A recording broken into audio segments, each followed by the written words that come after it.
Hi friends, ఈరోజు నా birthday స్పెషల్గా Korean barbecue and hot pot రెస్టారెంట్కి అయితే వచ్చాము. మా 10 మంత్స్ ఓల్డ్ని కూడా తీసుకొచ్చాము. మేమైతే లంచ్ సెక్షన్కి వచ్చాము. ఇది all you can eat buffet.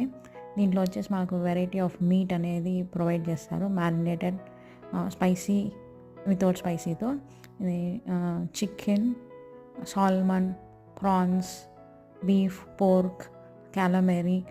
వెజ్లో కూడా చాలా ఆప్షన్స్ ఉన్నాయి. Mushroom, sweet potato, peppers, lettuce అని చెప్పేసి.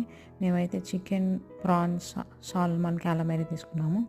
మనమే గ్రిల్ చేసుకొని తినాలి. ఎంతసేపు గ్రిల్ చేసుకోవాలి ఏంటి అనేది వాళ్ళు మనకు ఇన్స్ట్రక్షన్స్ కూడా ఇచ్చుంటారు. ఈ మీట్, గ్రిల్ చేసుకున్న మీట్ని డిప్ చేసుకునేదానికి number of variety of sauces కూడా ఉంటాయి. ఇదైతే సాస్ బార్ సెషన్. మనకు కొన్ని అపెటైజర్స్ కూడా ఇచ్చారు ఇక్కడ. Chicken, potato French fries, sesame balls అని చెప్పేసి. డెజర్ట్ కూడా ఉన్నాయి లైట్గా. మేమైతే చాలా బాగా ఎంజాయ్ చేసాము. డిఫరెంట్ ఎక్స్పీరియన్స్ అసలు.